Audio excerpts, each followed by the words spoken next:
안녕하십니까. SAP에서 클라우드 아키텍트를 담당하고 있는 김상조 파트너입니다.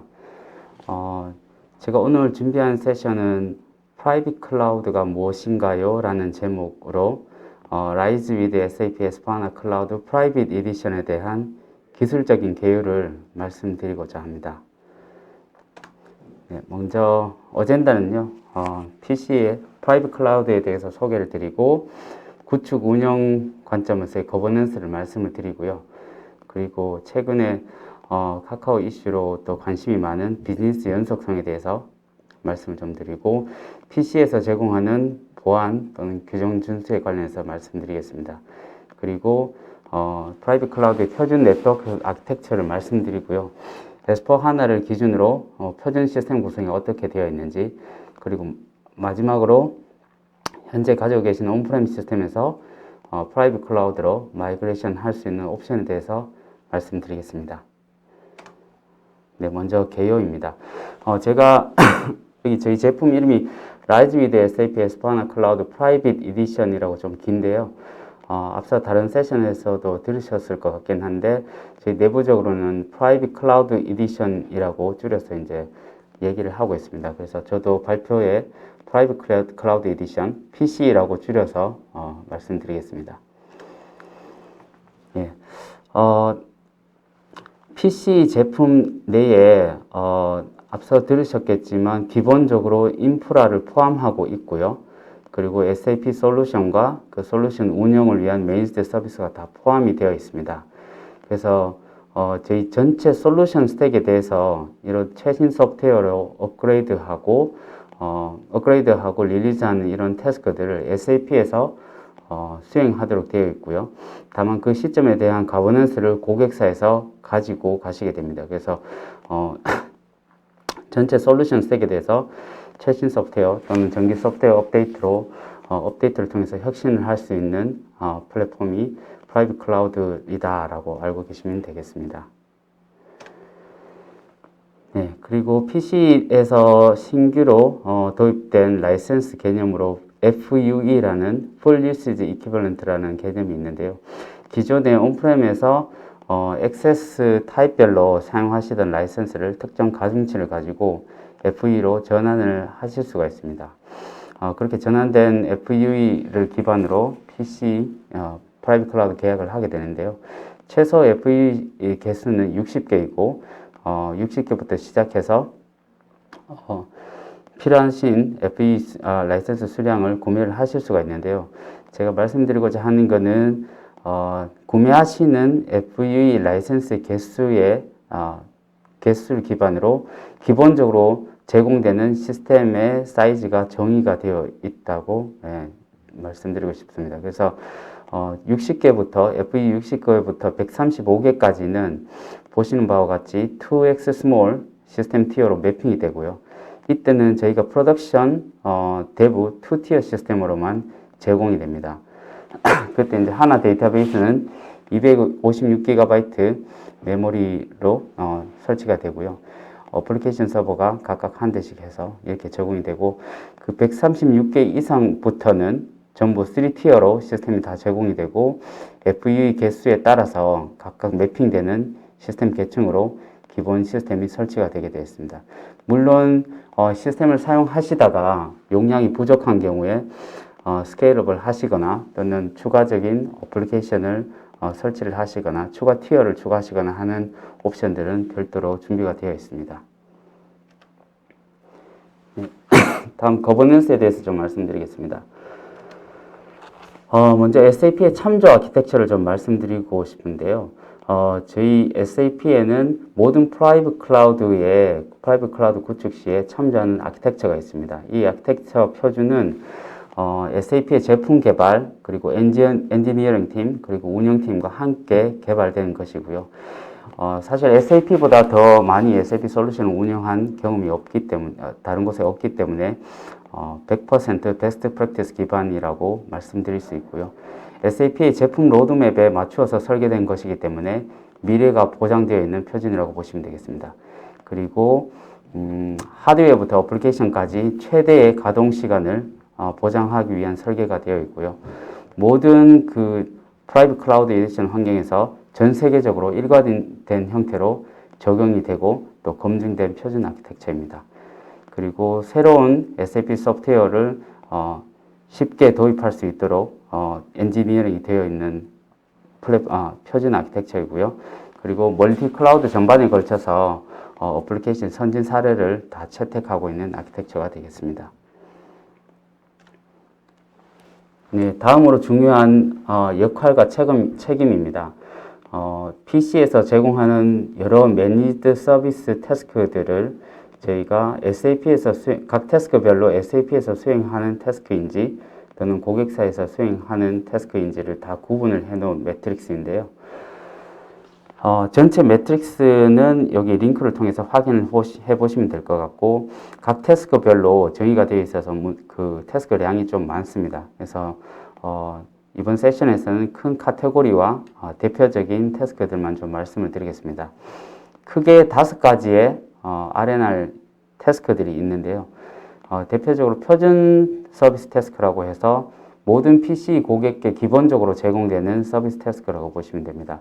대표적으로는 기본적인 시스템 설치, 파라미터 구성, 그 다음에 시스템 모니터링, 백업, 그리고 시스템에 대한 변경 통제, 시스템 시작, 종료, 재시작, 그리고 인프라 레벨의 보안 적용이 있고요.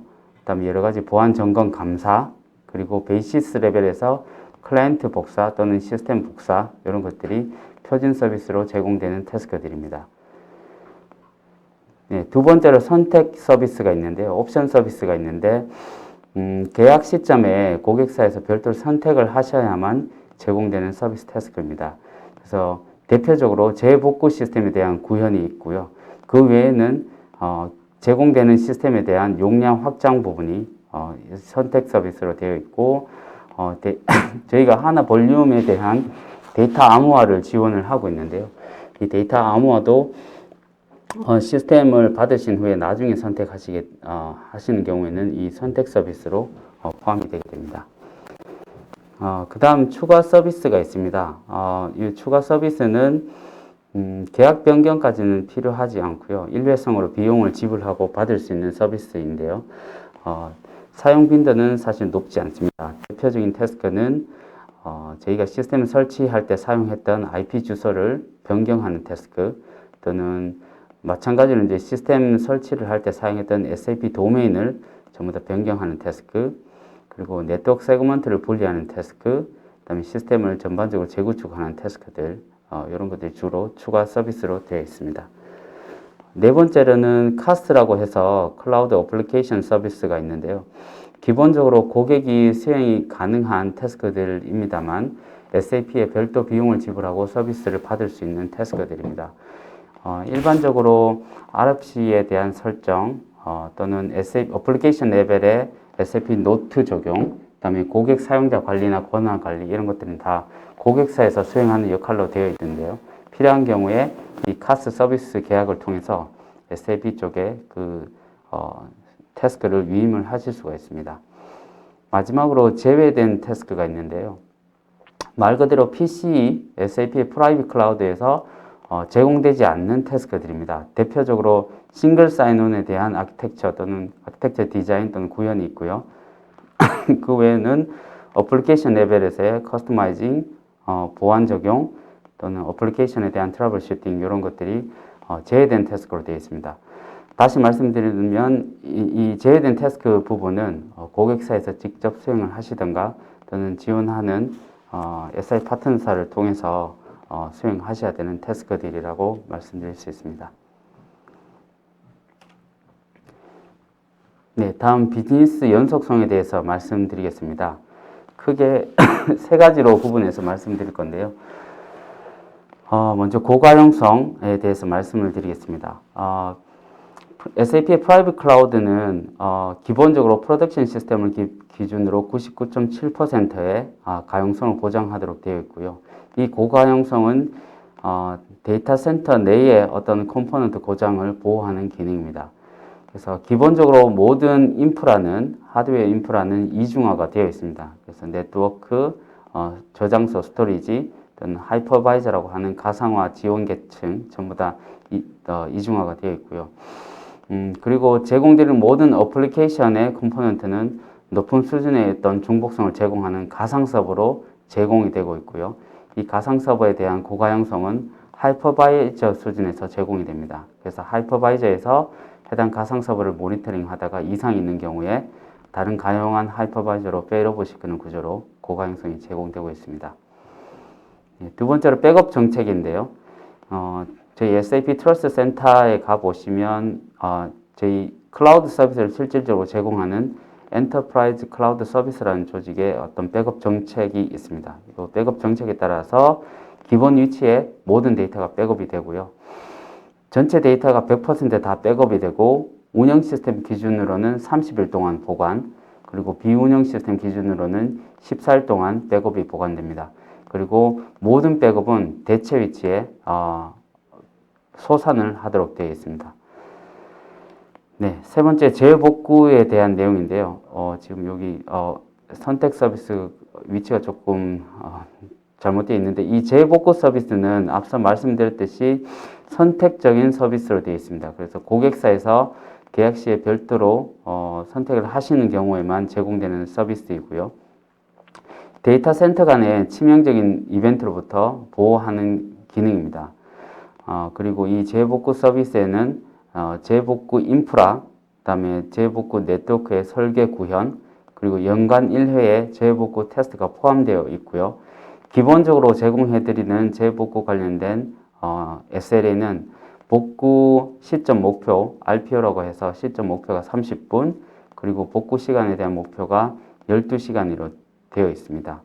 이 RTO에 대해서는 4시간으로 변경하는, 업그레이드하는 옵션이 별도로 마련되어 있습니다. 네, 다음 백업 정책을 좀 말씀을 드리려고 하는데요. 백업 정책은 크게 운영 시스템과 비운영 시스템으로 나뉘어서 볼 수 있습니다. 그 안에서 각각 데이터베이스와 OS로 나누어져 있는데요. 운영 데이터베이스 같은 경우에는 매일 온라인으로 풀 백업이 진행이 되고요. 앞서 말씀드렸듯이 30일간 보관이 됩니다. 그리고 로그 백업은 수시로 진행되고 있고요. 비운영 시스템에 대한 데이터베이스는 주간 단위로 온라인 풀 백업이 되고 있고요. 보관 주기는 14일입니다. 마찬가지로 로그는 수시로 백업이 되고 있고요. OS 영역에 대해서는 월간 단위로 온라인 풀 백업이 되고 있고 일간 단위로는 변경된 부분만 백업이 되고 있습니다.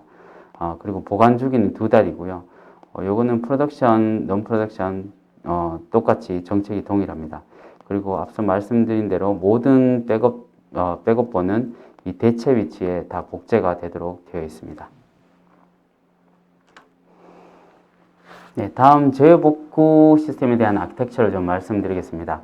크게 원거리 재복구와 또 근거리 재복구로 나누어질 수 있는데요. 기준은 50km 이내에 데이터 센터가 있는 경우에 저희가 이제 일반적으로 근거리 재복구라고 하고요. 50km를 초과하는 그 데이터 센터는 원거리 재복구라고 얘기하고 있습니다. 그래서 원거리 재복구 같은 경우 현재 한국에서는 애저와 GCP 인프라를 사용할 수 있고요.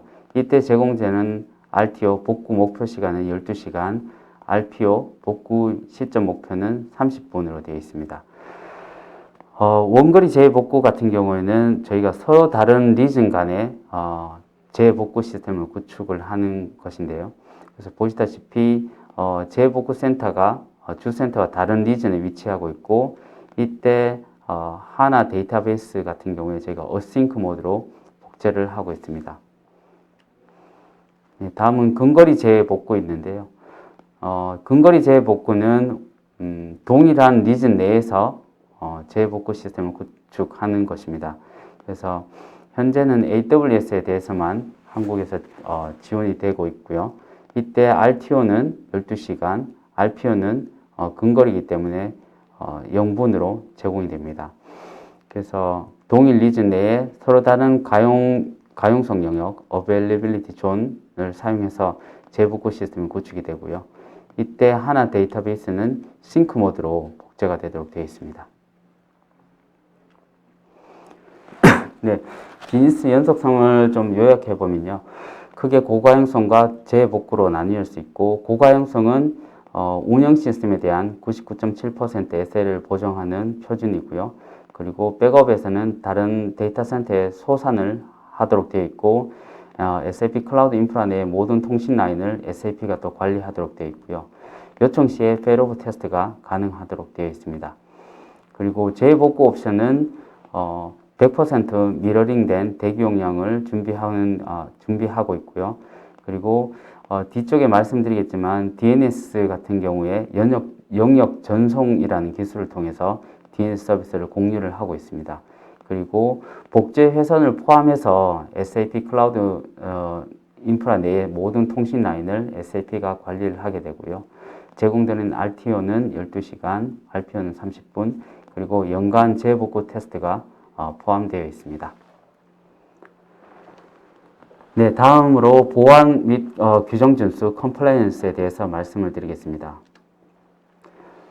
네, SAP의 프라이빗 클라우드는 여러 계층에 대해서 보안 방어를 위한 여러 가지 활동들 그리고 장치들을 마련해 놓고 있습니다. 그래서 데이터 센터 외부부터 내부 관리 네트워크까지 여러 계층으로 보안 활동들을 하고 있는데요. 제일 먼저 제3자를 통한 침투 테스트를 정기적으로 수행하고 있고요. 자동화된 기반으로 테스트도 수행이 되고 연이외 수동 테스트도 병행하고 있습니다. 그리고 연간 4회 저희 자체적으로 취약성 테스트를 수행하고 있고요. 각 레이어별로 감사 및 보안 점검 검토 활동이 별도로 수행이 되고 있습니다. 그리고 SAP의 모든 운영 인력들은 다중 인증을 거쳐서 저희 관리 네트워크 쪽으로 접속을 하도록 되어 있고요. 고객사 시스템 지원을 위한 액세스는 모두 접근 통제 및 로깅이 다 적용이 되어 있습니다. 그리고 전체 시스템에 대해서 SIEM이라고 하는 보안 인스턴트 및 이벤트 관리 시스템을 통해서 로깅을 다 하고 있고요. 그리고 NIPS라고 해서 네트워크 침입 방지 시스템, 그리고 SMC라는 보안 모니터링 센터를 함께 운영을 하고 있습니다. 네, 보안 모니터링 센터에 대해서 추가적으로 좀 말씀을 드리고자 하는데요. SAP는 기본적으로 모든 SAP 클라우드 제품, PC뿐만 아니라 모든 SAP 클라우드 제품에 대한 인프라 로그와 그다음에 관리자에 대한 액티비티 로그들을 SIEM이라는 주간 로깅 시스템으로 다 로깅을 하고 있습니다. 그래서 여기에서 모든 로그 이벤트를 수집하고 상관관계를 도출하고 분석하는 활동을 하고 있는데요. 기본적으로 사용 케이스 기반으로, 유즈 케이스 기반으로 얼러트가 자동으로 발생이 되도록 되어 있고요. 정교한 공격을 식별하기 위해서 수동으로 확장 분석도 수행을 하고 있습니다. 그래서 여기에서 의심스러운 어떤 경고가 발견되는 경우에 이 보안 모니터링 센터에서 해당 이벤트를 평가하고 분석하고 필요한 경우에 이 보안 태스크 포스를 트리거를 해서 이 보안 태스크 포스에서 방어 조치를 시작할 수 있도록 그렇게 하고 있고요. 이 보안 모니터링 센터는 일반적인 시스템 이벤트 외에 보안 관련된 이벤트만 전담으로 모니터링하는 센터이고요. 연중 무휴로 운영이 되고 있습니다. 네, 다음으로 네트워크 아키텍처에 대해서 말씀을 드리겠습니다. 지금 그림에서 앞에 이제 구름으로 보이는 이 부분이 실제 고객사의 시스템이 설치되는 IaaS 인프라라고 보시면 되고요. 이 인프라 내에 SAP가 시스템 운영을 위한 관리 인프라를 함께 설치해서 운영을 하고 있습니다. 그래서 이 장표에서는 크게 네 가지를 좀 말씀을 드리고자 하는데요. 먼저 SAP의 운영자들은 고객사 시스템이 있는 네트워크가 완전히 분리된 별도의 네트워크로부터 관리 인프라로 접속을 합니다. 이때 관리 인프라에 대한 접속도 이중 인증을 통해서만 접속을 하도록 되어 있고요. 그리고 실제 이 운영자들이 고객 시스템을 관리를 할 때는 항상 저희 관리 인프라, 그리고 관리 네트워크, 그리고 각 IaaS 업체들이 제공하는 관리 플랫폼이나 API를 통해서만 관리를 하도록 되어 있습니다. 그래서 네트워크적으로 완전히 격리가 되어 있다고 보시면 되고요. 그다음에 각 고객사 시스템을 보더라도 각 고객사는 독립적인 환경을 제공받도록 되어 있습니다. 그리고 이 각각 독립된 고객 환경은 해당 고객사의 온프렘 네트워크와 사설 네트워크를 통해서 프라이빗 네트워크를 통해서 연동이 되고 있는데요. 그래서 VPN 또는 전용선 또는 SAP 클라우드 피어링 그리고 각 IaaS 업체에서 제공하는 전용선 서비스 등을 통해서 고객 온사이트 네트워크와 연동이 되도록 되어 있습니다. 마지막으로 인터넷에 대한 액세스 부분인데요. 기본적으로 보안 요건 때문에 이 인터넷 액세스는 다 차단이 되어 있고요. 이 인터넷 액세스는 고객사에서 요청하는 경우에만 이 통신할 수 있는 채널을 저희가 만들어 드리고 있습니다. 그리고 인터넷 통신이 허용되는 경우에 채널이 만들어진 경우에 인바운드 통신에 대해서는 저희가 보안 강화를 위해서 웹 방화벽을 이쪽 로드 밸런스에 함께 구현을 해서 운영을 하고 있습니다. 네, 다음 표준 DNS 구성에 대해서 좀 말씀드리겠습니다. 프라이빗 네트워크 내에도 저희가 별도의 DNS 서버를 구축을 하고 있는데요. 이 DNS 서버가 SAP 프라이빗 클라우드 내의 모든 시스템에 대한 DNS 레코드를 관리를 하게 됩니다. 그리고 저희가 이 레코드를 고객사의 내부 네트워크로 내부 DNS 쪽으로 복제를 하도록 되어 있는데요. 이 복제를 함으로써 고객사에 있는 사용자분들은 PC의 기본 DNS 설정을 변경하지 않고 원래 사용하시던 고객 내부 DNS를 통해서 프라이빗 클라우드 시스템 IP를 조회하고 직접 액세스할 수 있도록 그렇게 되어 있습니다. 그래서 저희가 운영하는 DNS의 도메인은 고객사 내부 DNS 도메인의 하위 도메인이고요. 그래서 예를 들어 고객사에서 고객이라는 어떤 DNS 도메인을 사용하는 경우에 프라이빗 클라우드에서는 앞에 SAP라는 접두어를 붙여서 이 하위 도메인을 운영하게 됩니다. 그리고 고객사에서는 항상 이 하위 도메인을 바라보게 되는데요. 저희 프라이빗 클라우드 내부에서는 이렇게 DR이 있는 경우를 대비해서 SAP라는 접두어 앞에 로케이션 관련된 위치 관련된 접두를 하나를 더 두어서요. 이렇게 이중으로 운영을 하고 있습니다. 그래서 일반적인 경우에는 이 대표 URL이 주센터 쪽에 주센터 쪽에 이 도메인으로 매핑이 되도록 되어 있고요. 재복구 시스템이 가동되는 시점부터는 DR 센터로 재복구 센터 쪽의 DNS로 이렇게 라우팅이 되도록 구성이 되어 있습니다. 그래서 DNS를 기반으로 시스템 접속이 되고 운영이 된다고 보시면 되겠습니다. 네, 다음 네트워크 연결 붕괴점에 대한 내용입니다. SAP의 책임 영역이 어디까지인지를 나타내는 장표라고 보시면 되는데요. 또 어떻게 보면 고객사에서 준비하셔야 되는 내용이 어디까지인지를 보여주는 장표입니다. 제일 왼쪽에 있는 이 네모 박스가 SAP의 프라이빗 클라우드로 보시면 되는데요. 고객사에서 SAP 프라이빗 클라우드까지 접속할 때는 전용선 또는 VPN을 사용하실 수가 있습니다. 일반적으로 전용선을 쓰시는 경우에는 이 해당 전용선 서비스를 제공하는 네트워크 서비스 제공자와 별도로 계약을 하셔야 될 텐데요. PC 시스템, SAP 프라이빗 클라우드까지 접속하는 네트워크는 고객사에서 준비를 해 주셔야 됩니다.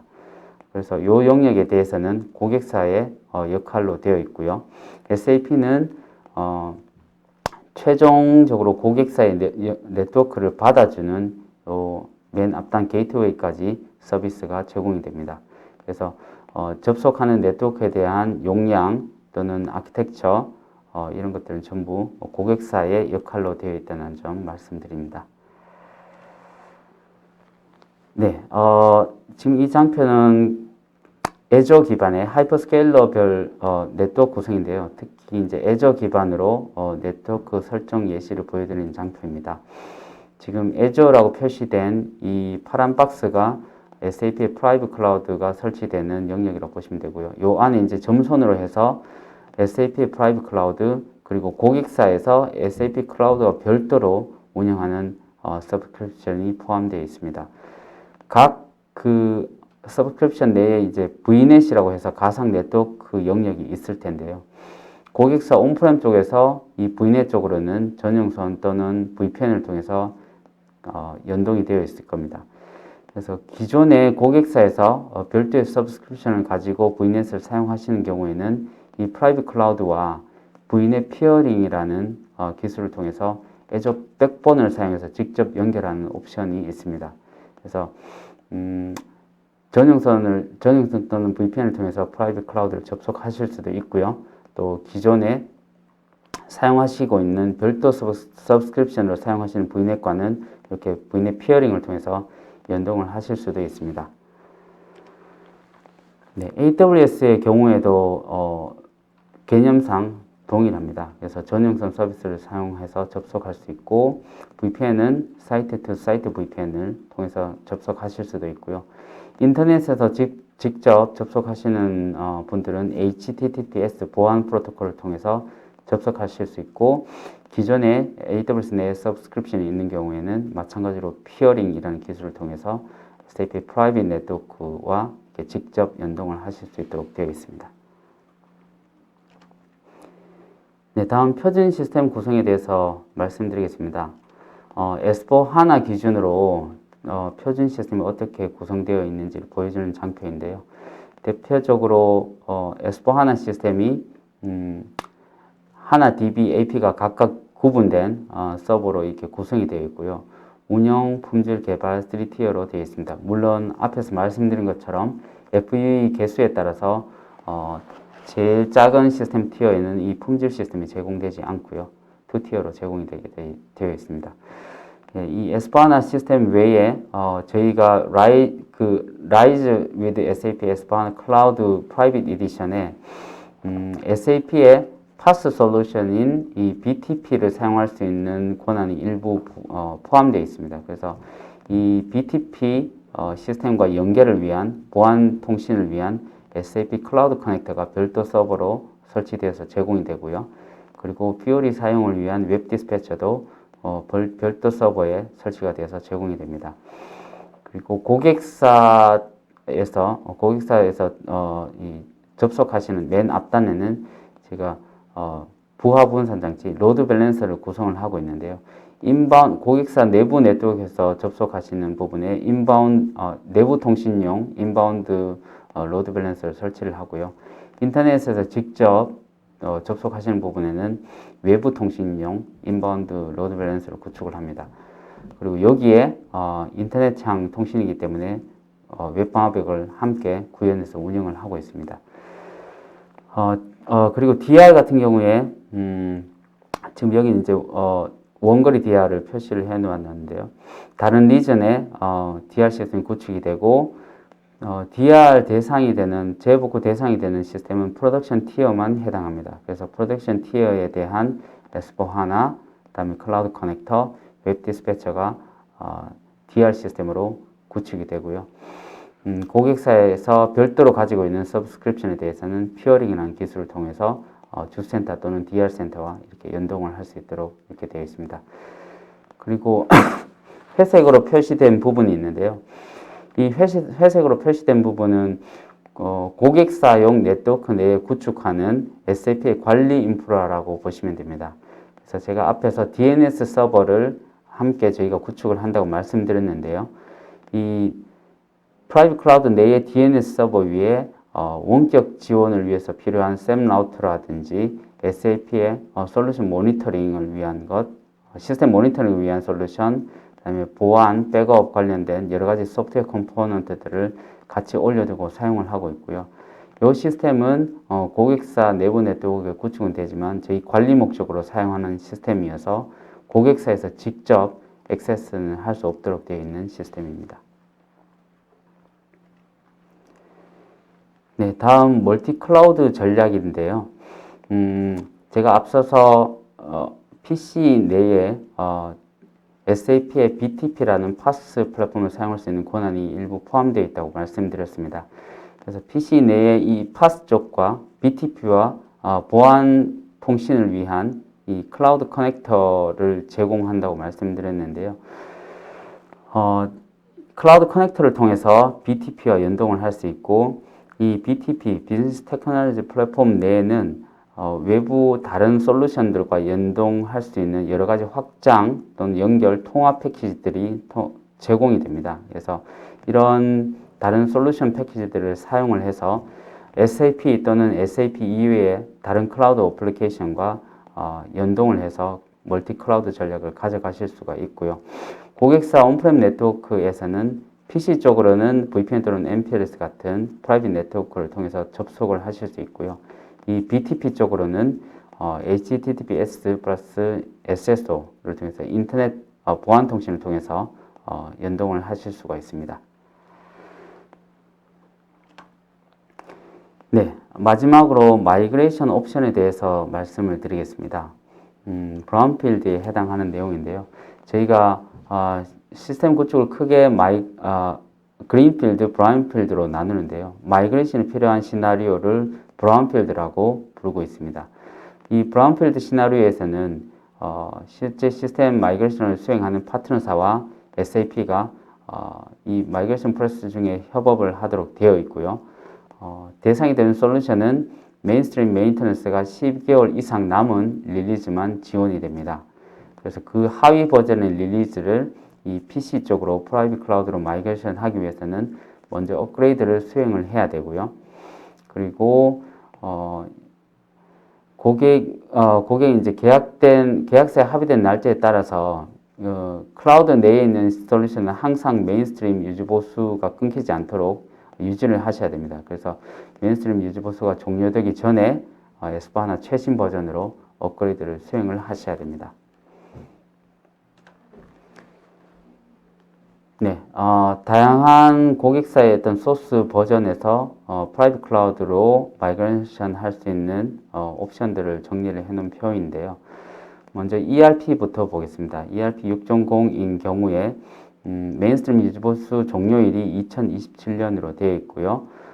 프라이빗 클라우드로 올릴 때 S/4HANA 2021, 지금은 2022 버전까지 마이그레이션을 하실 수가 있습니다. 이때는 이제 시스템 컨버전 방법을 쓰셔야 되고요. SVM, DMO를 사용해서 마이그레이션을 하실 수가 있습니다. 그리고 S/4HANA 1511, 1610 이 두 릴리즈는 이미 유지보수가 종료된 메인스트림 유지보수가 종료된 릴리즈입니다. 그래서 이런 버전들은 원칙적으로는 PC 시스템으로 바로 마이그레이션 할 수가 없도록 되어 있는데요. 저희가 제한된 유지보수 정책, 리미티드 메인테넌스 팔리시라는 거를 도입을 했고요. 이 정책에 따라서 몇 가지 제약사항이 있지만 SAP 프라이빗 클라우드로 옮기신 후에 그 안에서 직접 업그레이드를 할 수 있는 업그레이드를 할 수 있도록 그렇게 지원을 하고 있습니다. 그리고 S/4HANA 1709, 1809, 1909 이 세 개 버전은 최근에 유지보수가 2025년까지 연장이 된다고 발표가 되었는데요. 그렇기 때문에 이 세 개 릴리즈 버전에 대해서는 시스템 복사를 통해서 PC로 그 버전 그대로 옮기실 수도 있고요. 또 최신 버전의 S/4HANA로 업그레이드를 해서 옮기실 수도 있습니다. 그래서 두 가지 옵션이 같이 있고요. S/4HANA 2020, 2021 이 두 개 시스템은 원래부터 이제 메인스트림 유지보수 종료 기간이 여유가 있기 때문에 시스템 복사를 하든 업그레이드를 하든 선택적으로 수행하시면 되겠습니다. 네, 그래서 정리를 하면 소스 시스템이 ECC 6.0인 경우에는 프라이빗 클라우드로 시스템 컨버전을 통해서 이관을 하실 수가 있고요. 이때는 데이터베이스가 모두 하나DB로, 그 다음에 OS는 수세 리눅스로 다 전환이 되고요. 인프라는 당연히 프라이빗 클라우드에서 제공하는 프라이빗 클라우드 인프라스트럭처를 사용하도록 되어 있습니다. 이때 시스템 전환은 SVM, DMO의 시스템 무브 옵션으로 가능한데요. 공인된 파트너사만 수행할 수 있도록 되어 있습니다. 네, 그리고 소스 시스템의 S/4HANA인 경우에는 지금 에스파나 1890부터 이후 버전까지 프라이빗 클라우드로 바로 이관하실 수가 있고요. 시스템 복사를 통해서 이관하실 수 있고, 이때는 OS가 전부 SUSE 리눅스로 변경이 되니까 요즘 주의하시면 되고, 큰 버전과 마찬가지로 시스템 복사도 승인된 파트너만 수행할 수 있도록 되어 있습니다. 네, 여기까지 해서 프라이빗 클라우드에 대한 기술적인 개요를 제가 말씀드렸고요. 이것으로 제 발표는 마치도록 하겠습니다. 네, 장시간 들어주셔서 감사합니다.